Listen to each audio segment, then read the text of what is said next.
Welcome back, viewer. This is Brian from Breaking Down Security.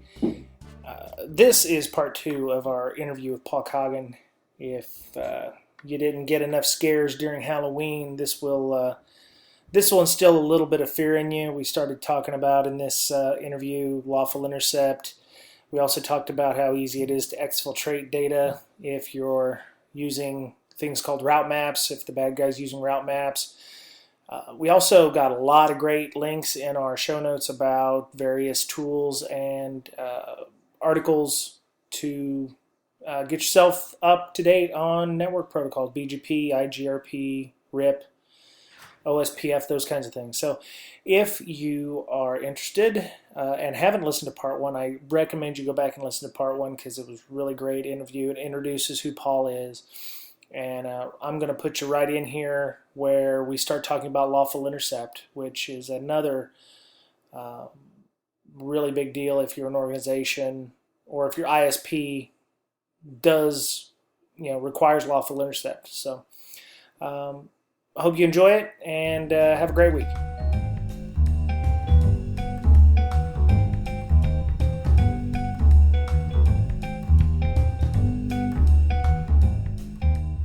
Yeah. So Lawful Intercept, for those who don't know, is basically a requirement by the U.S. government, I suppose. Yeah, your telco has to be able to intercept your traffic with a warrant. Right. And it's like a $10,000 a day fine if they cannot provide that capability. Ouch. Upon being served a warrant. So the capability is there, and it's a matter of how it's implemented. But what I wanted you to understand is, the software is out, and you can buy it as a part of the routers, the core infrastructure. You can, and just because you're an enterprise and you didn't buy it, if somebody hacks into your routers, and you have enough memory resources, if I'm able to hack your router, what is the likelihood that you've got the instrumentation, the telemetry, and the wherewithal to troubleshoot and know that I upgraded your code and gave you that new feature? You may think it's your router crashed. Well, you don't know. You may not know that I rebooted your router so that I could have some new software features turned on for you. A new playground, yeah. Yeah, a whole new playground, because I want those to do the Lawful Intercept. So next time your router crashes for no apparent reason, you may want to take a second look. Or maybe it crashed a month ago, and you still don't have a root cause. Right, and the key thing there is to have really good configuration management. Whether using OpenNMS, there's plenty of open source network management tools, commercial network management tools. I like if you're commercial, I really like SolarWinds. To monitor and archive and combine that with notification that as soon as someone logs in and they start making changes to your router, you get email notifications, and you get logs, and have that thoroughly secured so that something's happened, that somebody's influencing your configs. Were they authorized? And oh, by the way, combine that access with two-factor authentication so that they got a higher hill to climb. They just don't have to go and send an email, a phishing attack to get creds to access the devices. So I have a question about BGP. I knew that there had been some vulnerabilities that I heard about a few years ago, and actually it's inherent in the protocol itself where somebody starts advertising that they're the owner of a certain network, and if it's in a way more efficient for the traffic to go through the bad guy's network, it'll actually route. Do you think that the BGP will ever be phased out, or do you think it's just a necessary evil that's going to be there to stay? Well, there's some movement towards secure BGP, kind of like the DNSSEC. Just like DNSSEC, there's a movement to try to get things more secure and authenticated. But what the way it is right now, it's an implicit trust relationship. The carriers trust each other. Now, out at the edges of the network, the carriers are filtering the enterprises and the small providers. They're filtering what's being sourced from those networks and controlling what they advertise up. But if you get out into other parts of the world where they're influenced by the government or say, organized crime, or they've got their own personal motivations, like wanting to capture Bitcoins, and they've got access. They could just go and configure your IP prefixes and hijack parts of your traffic. They may get a small percentage, but they could start influencing your traffic. Now, what I'm recommending people consider is there's services like BGP Mon Mm-hmm. and Renesas, Team Cumry that will monitor your IP prefixes for you. I just was talking to some guys last week at Hacker Halted from Akamai Prolexic. They told me about a service called, I believe it's BGP Play. I haven't gone out there to look at it, but I believe it's BG Play. Mm-hmm. It was a new one to me that you could go back and look at the last 10 days of what's happened. And it's not a paid subscription, but you could go and look and see what's happened like over the last week and know if your routes have been hijacked. But I'm of the thought, if you're an enterprise, you should subscribe to a service so you're immediately notified somebody starts influencing your prefixes. The other idea is you could maybe, if you got some scripting, if you can code, you might go and write some code to go out and query the BGP Looking Glass servers that are available out across the internet and have some code that goes out there for free because you've got some skills. To go out there and manually go and query the Looking Glass servers yourself and look and see if anybody's changing and influencing your IP prefixes. If you're not looking, that makes it a really good fertile ground to go and target, and it enables a global macro man-in-the-middle attack. Yeah. Wow. You said in your talk that layer 2 and layer 3 protocols like BGP are being left on the table. What is your reasoning behind that? Well, wherever I go places, the majority of the time, the network protocols have not been hardened and secured. You might plug into the network, and the spanning tree protocol may not be available to you because they've turned on port fast.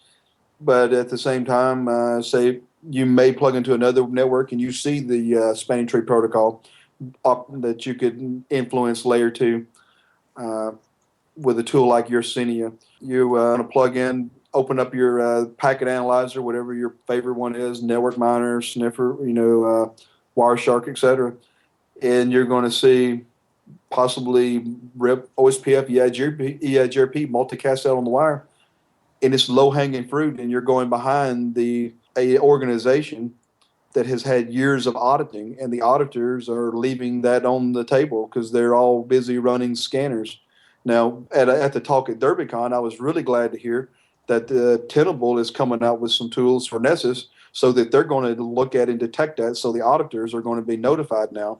They're going to see it in their report logs that those vulnerabilities are there. So maybe they'll start writing it up. But in most cases, if you go into a network that's being audited, they're not looking at those protocols because the guy that's doing the compliance and auditing is not familiar with protocols.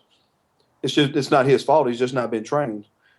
They may be very ninja at web apps or Windows, but there's not a network protocol guy on the team. So that's some low hanging fruit for you if you're a red team that gets to come in behind them. Yeah, and it's almost like uncharted territory for both blue teams and red teams, right?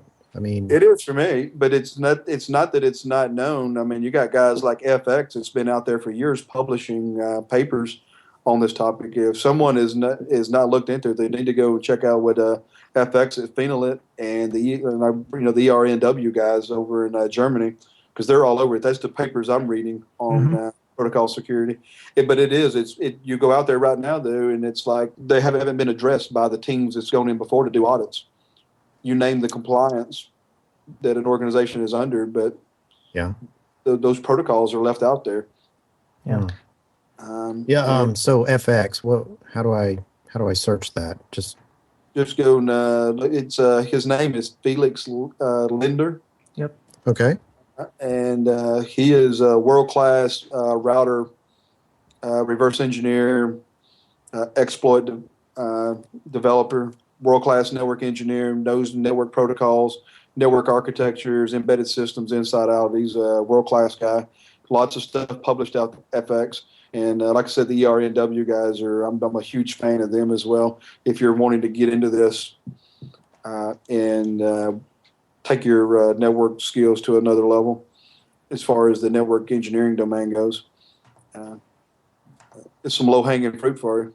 So let me ask you something. Do you believe that we need to simplify the number of routing protocols that we have, or do they all have their own specific use case in the environment? They all have a use case. They all have a use case. It's like programming languages. From a network engineer standpoint, I look at coding. How many more languages do we need? Yeah, exactly. It wasn't too long ago Perl was real hot, and now everybody's all the cool kids are doing Python now or PowerShell. So but they all have a different application. They solve different problems better than others. And the same thing with routing protocols. There was different problems being solved with the different protocols. There's a reason you need them. You got to know when to use them and how to use them. And what I find is the biggest problem is people go to the courses and they get the certifications, build out this network infrastructure. But when they go home, they totally forget about all those security modules in the course. And what I was lecturing about this week, and I'll talk about next week, and when I teach, is that when you see these protocols configured, though they've been taught how to turn on, say, MD5 authentication, they'll either have no authentication or they'll have clear text authentication. Though MD option, they'll have clear text authentication. Why would you ever do that? If you had the wherewithal and the understanding to turn on authentication, why would you turn on clear text when you know that you need some kind of authentication? So it's real basic stuff that is being missed, and you could secure these protocols. Now, the BGP problem, that's that whole trust relationship with the that WAN cloud on the Visio drawing. There's a big trust relationship up there, and it goes back. We're not running crypto. We're trusting the confidentiality and integrity to that magic cloud. And during your talk, and I watched the video, and we'll have a link to Iron Geek's website. Fantastic Iron Geek putting all the videos up for DerbyCon. You mentioned route maps.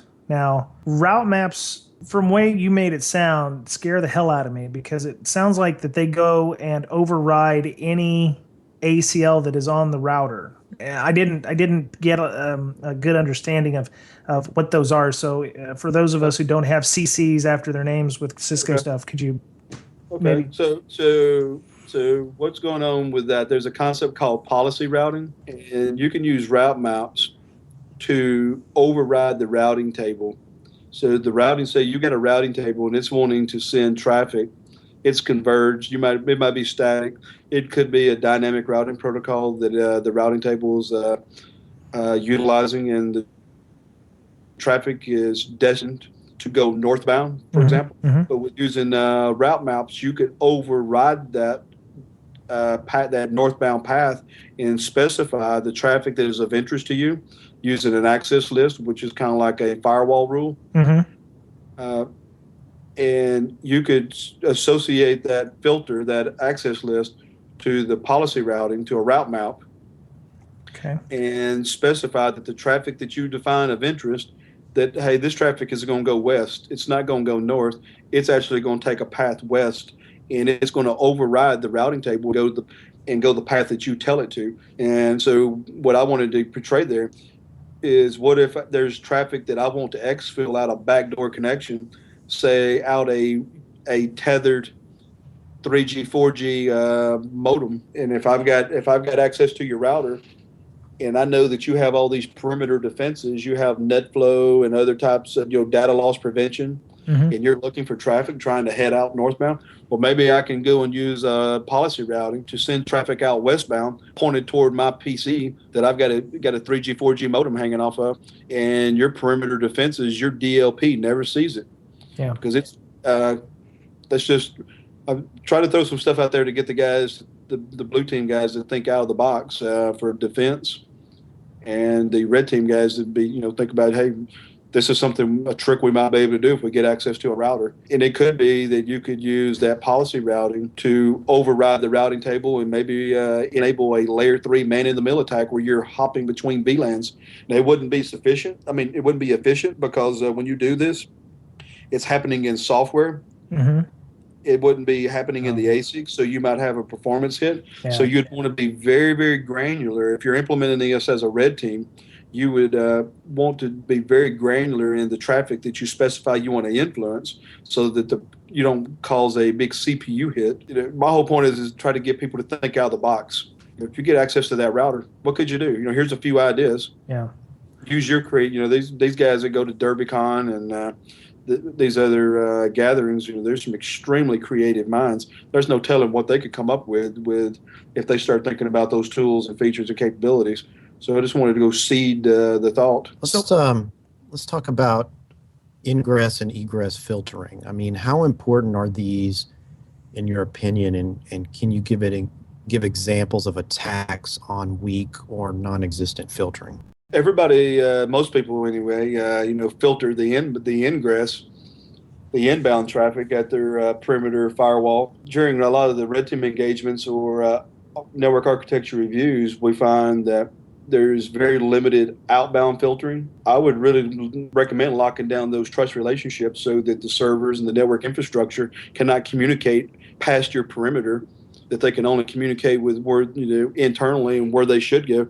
Your network infrastructure, for example, should be locked down so they can only talk to on the management interfaces, the management plane, to your network management system. They should never be able to source traffic and head it out to the internet from your internal network. I'm also, from the exfil standpoint, the outbound and filtering, I'm a big fan of putting two-factor authentication in place for traffic trying to leave the firewall outbound. I implemented that for a hospital in 1999 on Checkpoint 3.0.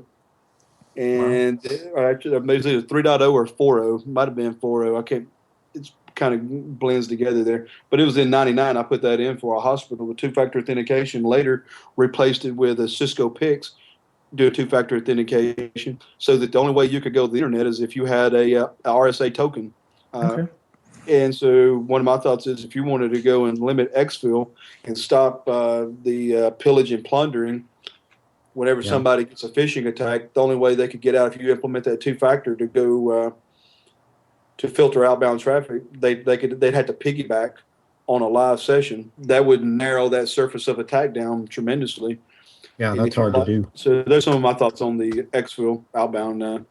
So the egress filtering, you definitely want to monitor your outbound connection. But my question is, if a route map allows you to send your traffic to, say, like you said, westbound to, say, a Pineapple with a 4G connection. There you go. How are you going to monitor that egress point? I mean, is it even possible with a route map? I mean, short of going, looking in a configuration, can you put a route map anywhere? Is it on a border switch, or is it just like a regular switch, or can it be put on a firewall? Can it be put on anything? And how do you protect against those kinds of egress? Don't let anybody hack your router. So there's no good real answer on the Pineapple 4G connection, huh? Well, let's take that apart. I mean, you'd want to have NetFlow. You'd want to have NetFlow visibility. Either using NetFlow right off the router itself, or having say security onions up and with taps at strategic points in your internal network across, say, off of different layer 2 aggregation points, where you're capturing traffic flows, and what's normal and what's abnormal. That would be one way, is having those key choke points in your comm closets. Fire up, have security onion capturing that traffic and painting, baselining what is normal and abnormal session traffic of who's talking to who in those paths. And maybe you catch some traffic that's headed from the router, headed to a host that's headed out your Pineapple. If you've got your baseline statistics happening and you got a network type at key choke points coming out of your closets and it's mirroring over to security onion, maybe you could catch that traffic. That would be one thought. The other would be if you're running configuration monitoring and you're out there archiving your router configs and you're monitoring when somebody logs into the network, maybe you would catch them. But it's going to have to be layers of security. And one of the key things that I recommend is to use network taps and have a separate out-of-band network monitoring network that is totally separate from the network infrastructure, going back to that separation of roles and responsibilities. You come out of that physical network tap over to like a security onion that's aggregating network traffic at key choke points, and there's no influence vector in band from the internal network to go and hit that box. Then you're going to be, maybe you can get some good baseline pristine statistics, some telemetry information, so that you can see that somebody's trying to exfil like that. But in your mind, it's all about detection. Just make sure you know what's going on, what's normal, and to be able to find out when these abnormalities are happening. I mean, that's pretty much all you can do.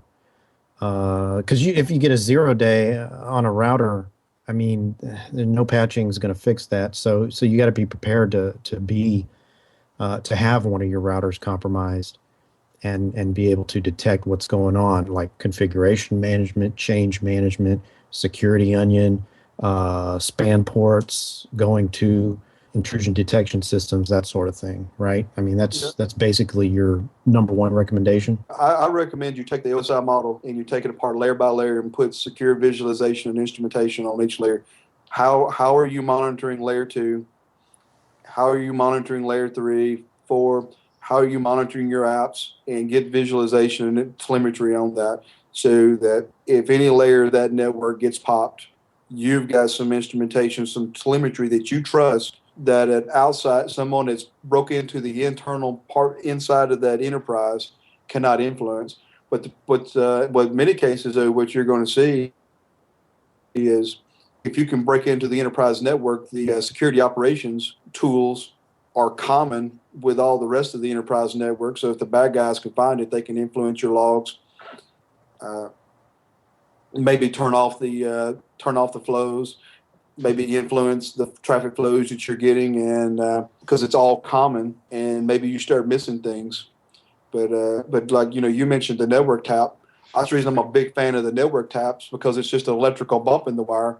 And if you're sending that traffic off to a security onion box, and it doesn't have a multi-homed interface, go and turn around and hairpin turn right back into that internal corporate network for the bad guys to go influence. If it goes off to a pristine out-of-band security network, well, that may be the place that you catch the bad guys. You got some pristine network forensics. It's all about getting, it's all about, in my mind, it's all about taking that OSI model apart and putting layers of visualization and instrumentation on the network.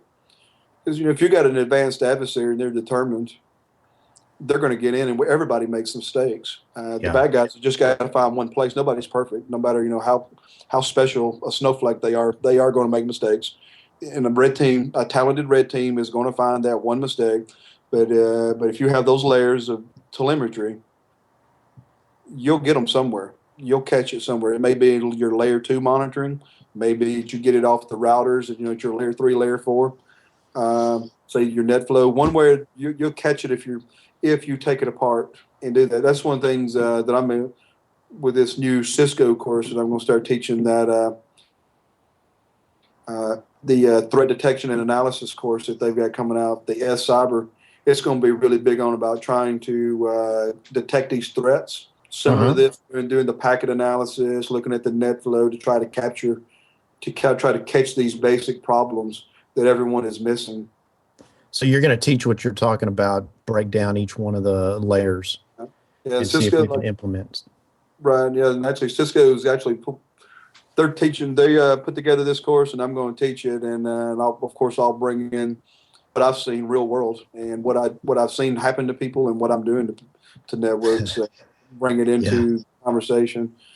But I'm really excited that's going to get out in the community. We need to have this conversation. Right. That what you said reminded me of I think it was a tweet from Michael Santarcangelo was like, red team has to be right once, defense has to be right all the time. That may be true for the expo, but once they get in, red team has to be right all the time, right? If you're implementing good monitoring, they make one mistake and they're caught. That's right. You can if you will go and secure the network and define the trust relationships and the interconnection and integration, you can catch these guys. Any system, a system is going to get popped. As soon as the red team starts trying to pivot, they're going to send traffic across that network. And if you're monitoring those trust relationships, and what I'm pushing really hard is, there's a conversation in enterprise around application whitelisting. If you go and implement network whitelisting, if you whitelist the network traffic, those trust relationships, and red team screws up and you're monitoring, you're going to catch them, because the red team is not going to know your trust relationships and your business processes and what your traffic flows are going to be. They're going to assume that you're a typical flat earth network guy that just creates these VLANs that go on for days. It's big, flat, open networks, and they start trying to pivot like they normally do. They're going to trigger all kinds of alarms, but if so, to back up what you're saying there, implement network whitelisting, lock down those trust relationships, and I sympathize with the network monitoring guys that run the IDSs. They're overwhelmed with events. Well, monitor the violations to the trust relationships. If you define the trust relationships of what's normal and who should be talking to who, anything that violates that, you can zero in on. The red team is not going to know that unless you post it out on the web farm. Somebody, Yeah. Unless somebody brags on LinkedIn, here's what we're implementing. Yeah. If they put it out on SlideShare, some slides for you, Yep. It's all about recon, right? At that point. That's exactly right. It's all about the recon. If they leak it out, then all bets are off if they broke OPSEC. But I agree with you. I'm of the mind, if you lock down the network trust relationships, use VLAN, use the OSI model, layer 2 VLAN ACLs, private VLANs, and layer 3, as you move north into the network, lock down force the traffic to go northbound. I mean, why do we have data centers and servers if the users can communicate with each other? They shouldn't be communicating with all the traffic should be northbound. Why should an adversary be able to fish you and then pivot off of you and pop all the other end users? Yep. It all should be going northbound, where, like we were talking earlier, you got network taps as you leave the data center, as you leave the comm closets, rather. You leave the switch aggregation, user aggregation points of the switches. You're going to hop that electrical bump in the wire of that network tap, and we're going to get a pristine copy of your traffic, and you're not ever going to know it's there. You may pop my switches, but you're not popping my network tap. Very true. Yeah. And I've got a copy of you. And if I'm monitoring that, I got you. Now, because you can't stop somebody from getting access. Somebody that's good, somebody that's well-funded, somebody that's got physical access, they're going to get in. But what does your home lab look like? And I'm asking you this question because as somebody who doesn't regularly do network penetration testing or testing, period, I've been trying to set up a GNS3 kind of thing for years. I only took the first 2 parts of the CCNA about 10 years ago. Unfortunately, my career took a different direction. But so if somebody wanted to do a home lab on the cheap, would they want to use yours? I'm sure you've got several dozen network devices sitting in your house, or do you want to use something emulated like Quag or the NRL core stuff? So I used to have a very large home lab. Oh, okay. I'm very blessed. The company I work for, we have a very large lab investment. Mm-hmm. So I have a great deal of infrastructure I have access to, so I don't have to maintain a lab at home. But if you want to learn and get really good at this, you do not have to do. You don't have to make a big capital investment out of your personal budget like I did many years ago. I spent $8,000-9,000 back in the 2000 time frame on a lab. Now that you can run in a VM on your laptop, save yourself a lot of money. Cisco's got a tool called Cisco Modeler. It's out now for simulating networks. You got the Dynamips GSN3. Yep. You can download Huawei ENSP. They have I forgot to mention that at DerbyCon. If you go do a Google on Huawei ENSP, they have a network simulation tool that you can download that's very robust with routers and switches. If you're agnostic and you just want to learn the routing protocols and you don't care about learning Cisco, et cetera, Huawei or whatever platform, I highly recommend the Naval Research Lab core Yep. environment. You can download that VM. You can fire up all kinds of Quagga routers in that network simulation environment and teach yourself OSPF and BGP and RIP version 2. Okay. It's a very robust environment if you want to learn network protocols.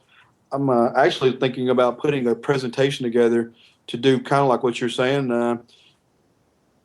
to teach the InfoSec community that's just getting into networking and getting into InfoSec network protocols. I'm thinking about building a presentation and maybe a course based on the Naval Core tool, since you can download it for free. Okay. And you just go out to their website and download the VM. I'll be interested in what you guys think. You think there would be interest in that in the community of how to go and teach yourself these protocols? And Yeah, of course. We love learning. We love I learning tell about you things what. to help own people. It's always good. Yeah, I think there's a gap. I mean, I don't know. In your opinion, you think there's a gap here in say, network security and network pen testing, both? yeah, That people will be siphoned to it, right? I would hope so. I think everybody ought to be interested in networking. Yeah, exactly. But that's my personal interest there. I don't know why everybody's all into this web stuff. Yeah, you're kind of biased, but I'm really Yeah, I'm interested in slightly it. biased. I think pen testing organizations would do themselves a great service to make their teams more well-rounded and to hire guys who know a lot about what we talked about today. Yeah. So the easiest way to get over that hurdle, if I was low budget, if I was a kid going to college, high school, a professional just getting started, I would download the Naval Research Lab Core VM, and then I would look if I wanted to go and start. If I wanted to learn the Cisco platform, I'd look at the Cisco Modeler tool that's brand new, or I would go and get a license. Excuse me, get a license for iOS and use the Dynamips GSM3 environment. How expensive is that license? It depends on the feature set of the software that you get. It Okay. depends on but if you want to be legal, you want to be ethical, straight up, go get a licensed copy of the software, and you could fire it up in that the whole Dynamips environment, and I want to say you could, if you got enough memory, you could fire up like 16 routers.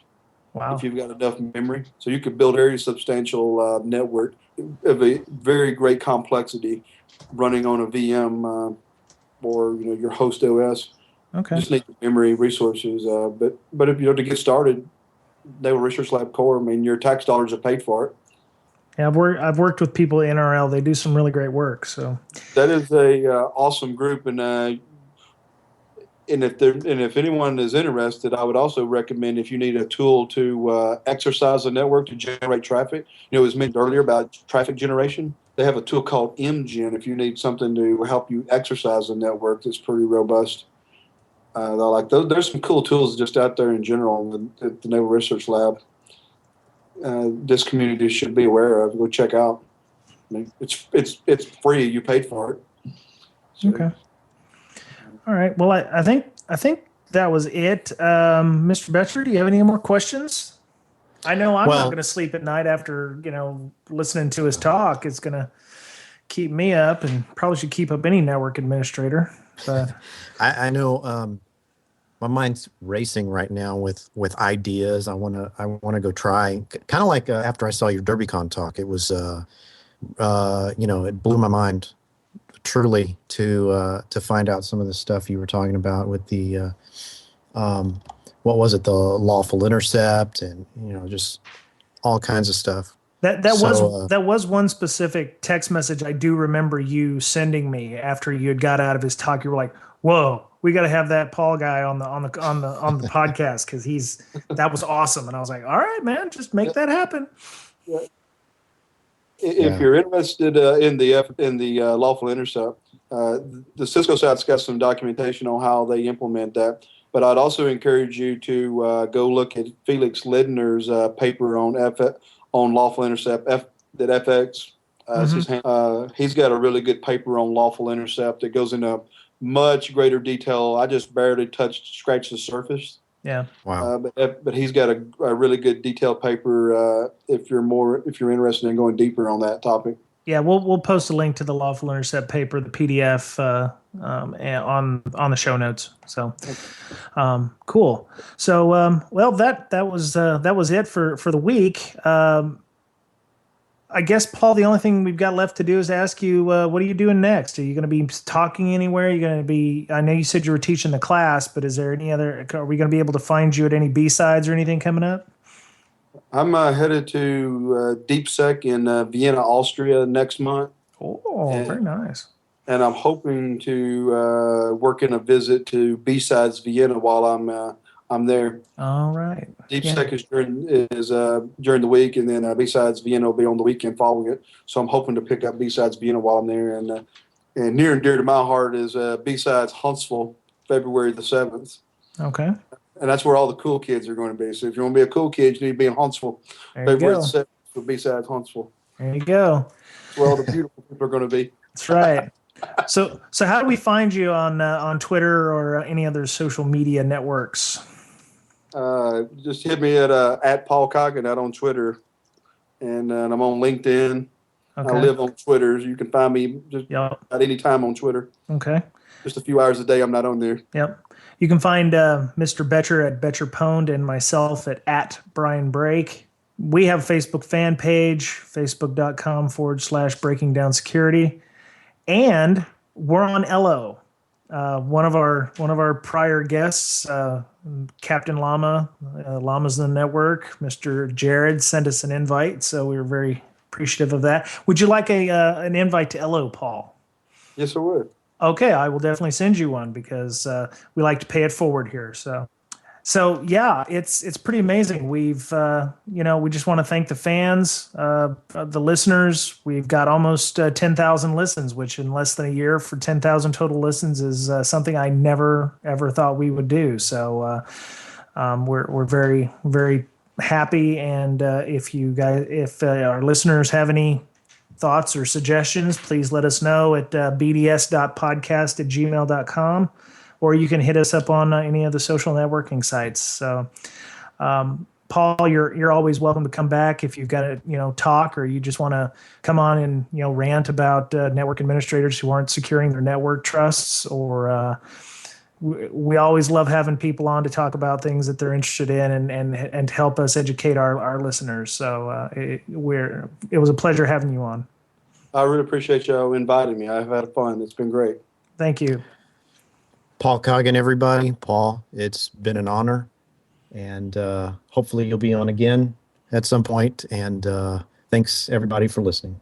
Later. Thank you.